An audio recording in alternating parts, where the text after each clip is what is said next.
दरिया ठीक कहते हैं, जात हमारी ब्रह्म। तो न तो हम हिंदू हैं, न मुसलमान, न ईसाई, न ब्राह्मण, न शूद्र, न क्षत्रिय, न वैश्य। हम ब्रह्म से आए। ब्रह्म का अर्थ है जीवन का स्रोत, इस विराट अस्तित्व का मूल स्रोत। उस ब्रह्म से हमारा आना हुआ है और उसी में हमें लौट जाना है। और जिसने इन दोनों के बीच, आने और जाने के बीच, आवागमन के बीच उसको पहचान लिया, फिर उसका आवागमन मिट जाता है। जिसने जन्म और मृत्यु के बीच अपने भीतर के ब्रह्म को पहचान लिया, फिर उसे दोबारा आने की कोई जरूरत नहीं रह जाती। ये जीवन है ही इसलिए पाठशाला है कि हम अपने भीतर के ब्रह्म के प्रति सजग हो सके, जाग सके, पहचान सके। पहचान के लिए एक गणित ख्याल में रखना। मछली सागर में पैदा होती, लेकिन जब तक सागर में रहेगी उसे पता ही नहीं चलेगा कि सागर क्या है। खींच लो सागर से, कहो किसी मछुए से निकाल ले मछली को सागर के बाहर, छोड़ दो तट पर धूप में तपी हुई रेत पर, तड़फने दो थोड़ा और फिर उसे वापस सागर में छोड़ दो। मछली वही है, सागर वही है, लेकिन सब बात बदल गई। अब मछली जानती कि सागर क्या है, पहले नहीं जानती थी। अब बोध हुआ, अब पता चला कि सागर ही मेरा जीवन है, मेरा आनंद है, मेरा उत्सव। अब पता चला सागर ही मेरा संगीत है, सागर ही मेरा नृत्य है। सागर से क्षण भर को छूटना और नरक और पीड़ा और दुर्दिन और दुर्भाग्य की शुरुआत। हम ब्रह्म के सागर से आते मछलियां हैं जो संसार के तट पर फेंक दी गई, जानबूझकर फेंकी गई ताकि पाठ सीख लें। पाठ सीखने का एक ही उपाय है कि थोड़ी देर के लिए बिछड़न हो जाए। अगर मिलन कभी टूटे ही ना तो बोध नहीं होता। एक बहुत बड़े अमीर ने जीवन के अंतिम दिनों में तय किया कि सब मैंने पा लिया, धन, पद, प्रतिष्ठा, हीरों के ढेर लग गए, लेकिन सुख तो मैंने जाना नहीं, क्षण भर को न जाना। धन को पाने में दुख उठाया, धन पाके कुछ सुख मिलता नहीं। धन तो है लेकिन सुख कहां। और जीवन की अंतिम घड़ी पास आने लगी, सूरज ढलने लगा है, अब ढला तब ढला, ये उतरने लगा पश्चिम में सूरज, कभी भी रात आ जाएगी, इसके पहले की मौत आए, सुख को तो जानना ही।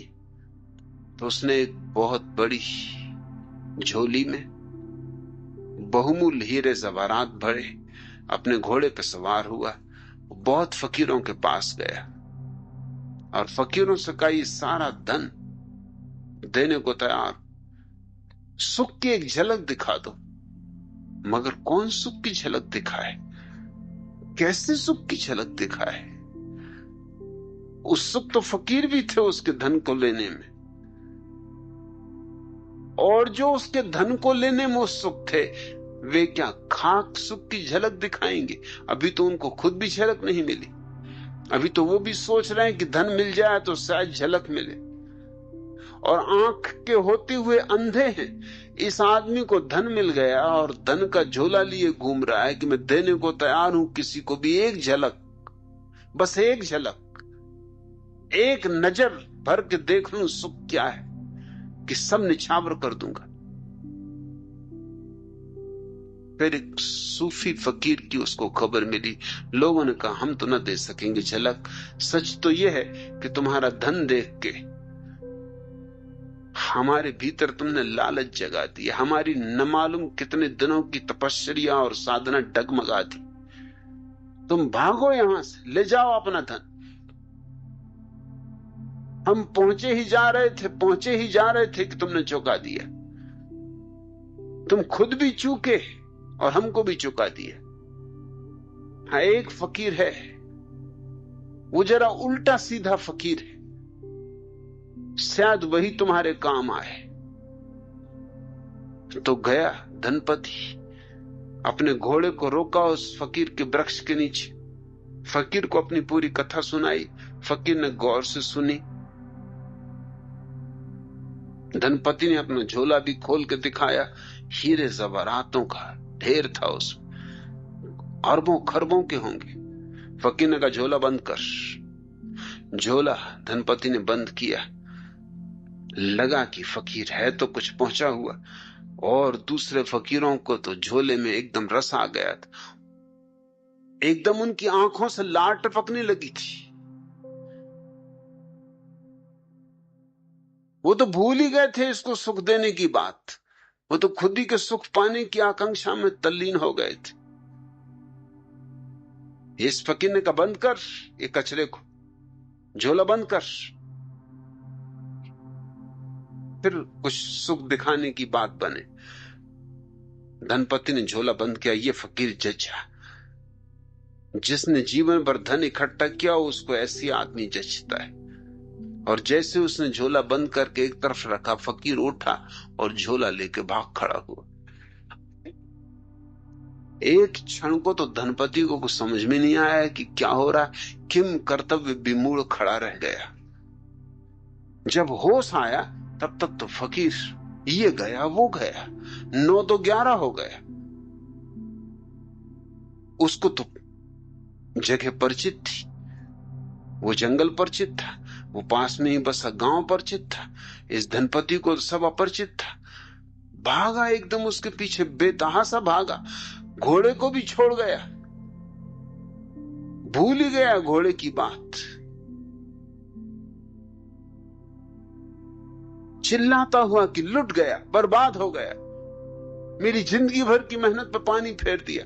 अरे ये कोई फकीर नहीं है, ये बदमाश है, लुच्चा है, चोर है। चिल्लाता जाए, भागता जाए, पकड़ो पकड़ो। सारा गांव खड़े होकर देख रहा था। गांव तो फकीर को जानता था, वो कई कर्तव्य इस तरह के पहले कर चुका था। उसके कामों से तो लोग परिचित थे कि वो कुछ उल्टा सीधा करता है, कुछ किया होगा। कोई पकड़ने में उत्सुक नहीं दिखाई पड़ रहा था। और धनपति और भी हैरान था। फिर तो वो गालियां पूरे गांव को देने लगा कि पूरा गांव बदमाशों का, लुच्चों का है। ये फकीर तुम्हारा नेता है या क्या बात? पकड़ते क्यों नहीं? लोग हंस रहे थे, खिलखिला रहे थे। मैं उसके प्राणों पे बनी थी। हाँपता भागता फकीर का पीछा करता रहा। फकीर वापस पहुंच गया उसी झाड़ के नीचे जहां घोड़ा खड़ा था। अब भी झोले को वहीं रख दिया जहां से उठाया था, झाड़ के पीछे जाके खड़ा हो गया छिपकर। थोड़ी ही तो बात, धनपति भी हाँपता, पसीने से लथपथ, जिंदगी में कभी ऐसा दौड़ा नहीं था, मौका ही ना आया था। झोला देखा, एकदम उठा के छाती से लगा लिया और कहा कि हे परमात्मा, धन्य है तू। किन शब्दों में तेरा आभार करूं?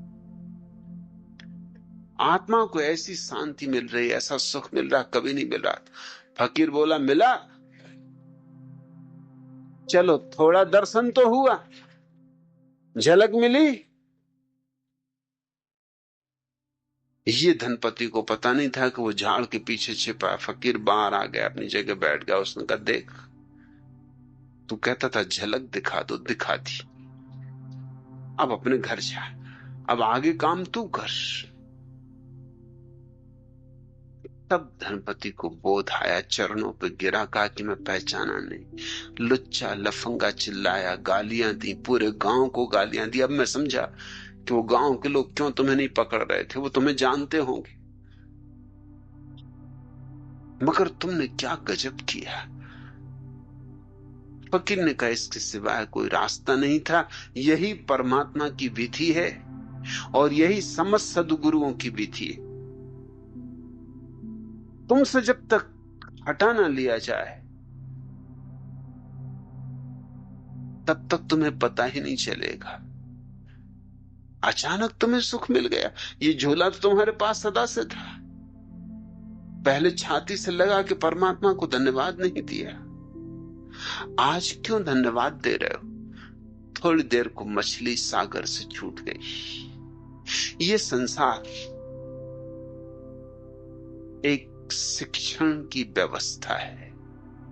इसलिए जिनने तुमसे कहा है संसार छोड़ दो, वो वही लोग हैं जो तुम्हारे बच्चों को समझाएं कि स्कूल छोड़ दो। भाग खड़े हो। ये स्कूल है, इसे छोड़ना नहीं है, यहां कुछ सीखना है। यहां परमात्मा से विरह हो गया हमारा। वो जो हमारा मूल स्रोत है, उद्गम है, ब्रह्म है, उससे हमारा नाता टूट गया है। इस विरह को भोगना है ताकि फिर से मिलन की संभावना बन सके।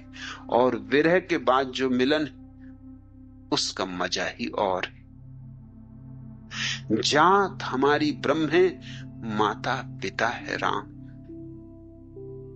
जात भी हमने खो दी, न मालूम क्या क्या बन के बैठ गए। जमीन पे कोई 300 धर्म है और 300 धर्मों में कम से कम 3000 छोटी छोटी जातियां, उपजातियां और न मालूम क्या क्या, कितना जाल फैला दिया है। और जिनको हम भले लोग कहें उनके भीतर भी वही जाल है।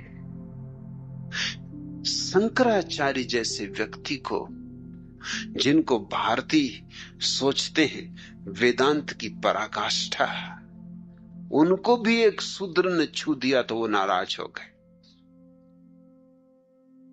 शंकराचार्य पानी फेर दिया सब वेदांत पर। भूल गए सब बकवास कि जगत माया है और ब्रह्म सत्य है। तत्क्षण पता चला शूद्र सत्य है, ब्रह्म वगैरह कोई सत्य नहीं। एक शूद्र ने छू दिया। भूल गए ज्ञान, भूल गए चौकड़ी, एकदम क्रुद्ध हो गए और कहा कि मूढ़, शूद्र होकर तुझे इतनी समझ नहीं कि ब्राह्मण को छू दिया। और मैं अभी गंगा स्नान करके आ रहा हूं। स्नान करके वो चढ़ी रहे थे दशाश्वमेध की सीढ़ियां, तभी उस शूद्र ने छू दिया। सुबह सुबह का अंधेरा, अब मुझे फिर स्नान करना पड़ेगा। उस शूद्र ने कहा, स्नान आप जरूर करिए, मगर इसके पहले कि स्नान करें मेरे को सवालों का जवाब दे दें। एक तो ये कि अगर संसार माया है तो किसने किसको छुआ? अगर मैं हूं ही नहीं, अगर ये देह भ्रम है तो दो भ्रम एक दूसरे को छू सकते, और अगर छू भी ले भ्रम भ्रम को तो क्या हर्जा है? और तुम्हारा भ्रम पवित्र और मेरा भ्रम अपवित्र। कुछ तो संकोच करो, कुछ तो लाज करो, कुछ तो अपने कहे का ख्याल करो। फूके को इतनी आसानी से तो न चाटो।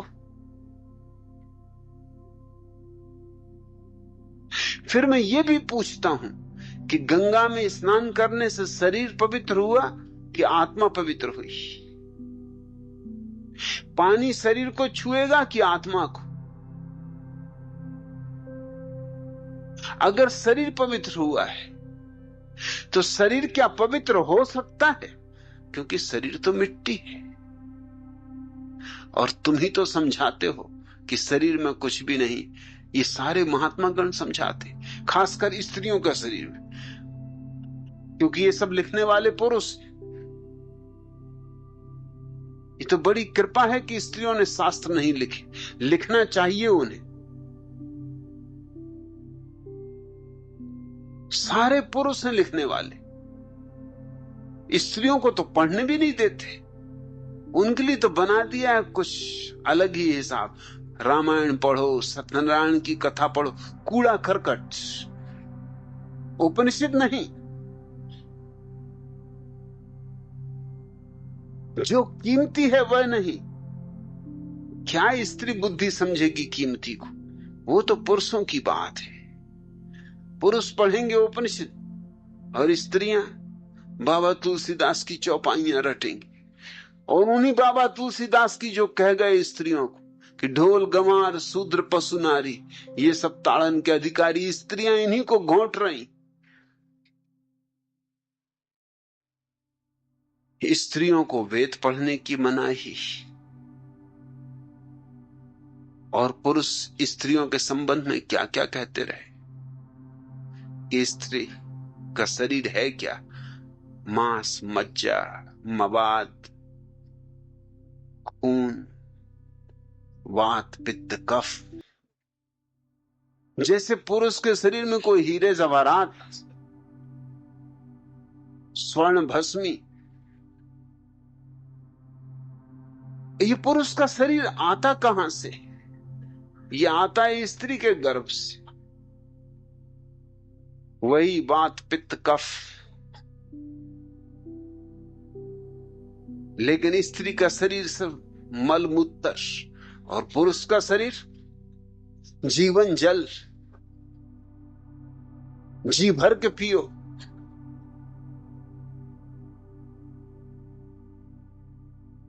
ये देह तो देह है, ये क्या पवित्र होगी? और आत्मा तो पवित्र है ही, उसे कैसे पवित्र करोगे? उस शूद्र ने बड़े बहुमूल्य सवाल उठाए जो बड़े बड़े वेदांती नहीं उठा सके थे। शंकराचार्य अगर किसी व्यक्ति के सामने हतप्रभ हुए तो वह शूद्र था।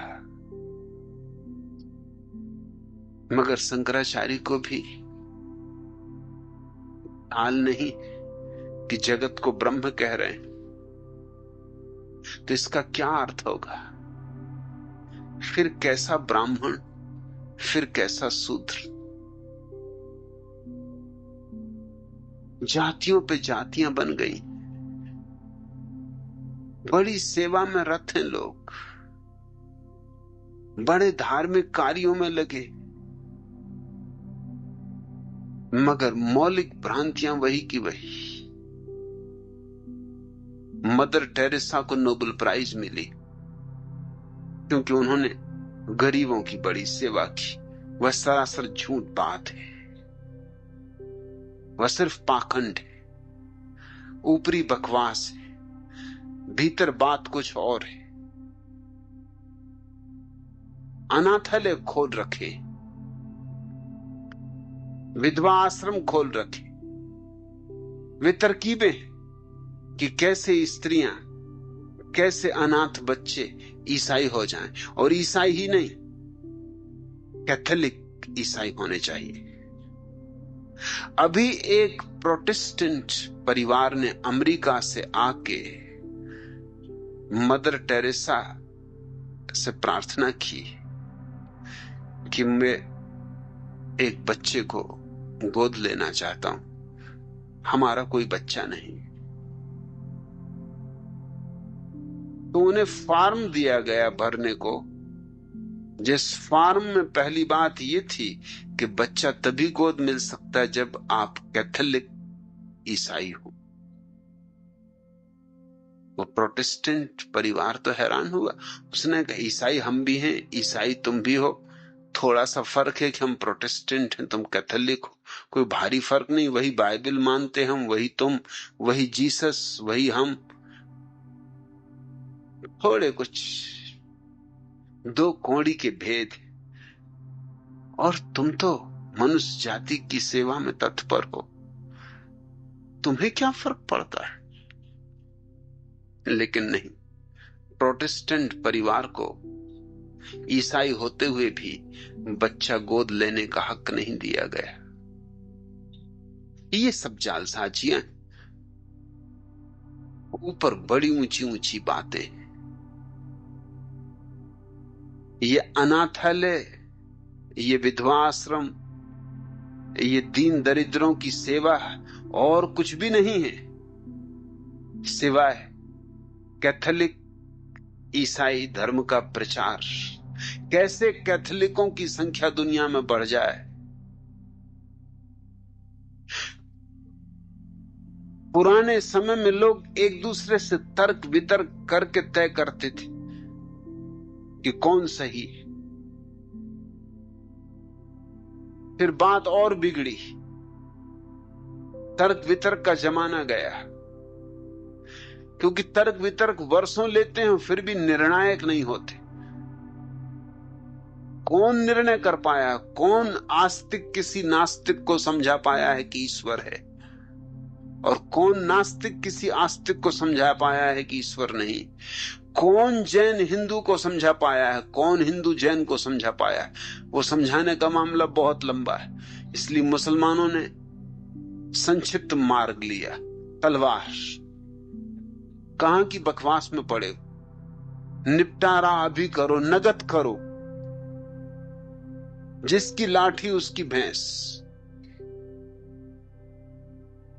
जो जीत जाए वो सत्य, सत्यमेव जयते। कहते ही हैं कि सत्य की सदा विजय होती। उन्होंने जरा सा भेद कर लिया, उन्होंने कहा जिसकी विजय होती वही सत्य। थोड़ी सा तो भेद है, कुछ ज्यादा भेद नहीं। मगर तलवार के दिन भी गए, आदमी थोड़ा सभ्य हुआ, उसे ये बात बेहूदी लगी कि जीवन सिद्धांतों का निर्णय तलवार से हो, तो फिर कैसे निर्णय? तो फिर कुछ ज्यादा होशियारी की इजादें की गई। सेवा करो, अस्पताल खोलो, अनाथालय खोलो, विधवा आश्रम बनाओ, वृद्धाश्रम बनाओ, कोढ़ियों के पैर दबाओ, भिखमंगों को भोजन दो। ऐसे रोटी खिलाकर, दवा देकर लोगों का धर्म परिवर्तन करो। स्वभावतः इसका परिणाम एक ही होगा जैसे हिंदुस्तान में है। कोई समृद्ध परिवार भारत का ईसाई नहीं होता। क्यों होगा? जिसके पास अपनी रोटी है, जिसके पास अपना मकान है, जिसके पास अपना धन है, वो क्यों ईसाई होगा? भारत में कौन लोग ईसाई हो गए?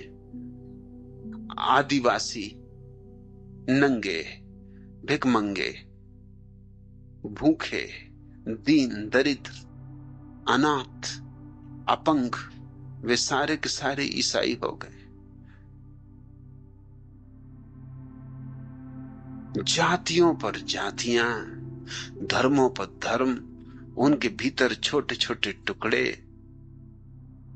दरिया कहते हैं एक ही बात याद रखो कि परमात्मा के सिवा न हमारा कोई माता है, न हमारी कोई पिता है, और ब्रह्म के सिवाय हमारी कोई जात नहीं। ऐसा बोध अगर हो तो जीवन में क्रांति हो जाती। तो ही तुम्हारे जीवन में पहली बार धर्म के सूर्य का उदय होता है। गिरे हमारा शून्य में, तब तुम्हें पता चलेगा कि शून्य में हमारा घर है, हमारा असली घर, जिसको बुद्ध ने निर्वाण कहा है, उसी को दरिया शून्य कह रहे हैं। परम शून्य में, परम शांति में, जहां लहर भी नहीं उठती, ऐसी शांत सागर या शांत झील में, जहां कोई विचार की तरंग नहीं, वासना की कोई उमंग नहीं, जहां विचार का कोई उपद्रव नहीं, जहां शून्य संगीत बजता है, जहां अनाहत नाद गूंज रहा है, वही हमारा घर है, अनहद में विश्राम। और जिसने उस शून्य को पा लिया उसने ही विश्राम पाया। और ऐसा विश्राम जिसकी कोई हद नहीं, जिसकी कोई सीमा नहीं।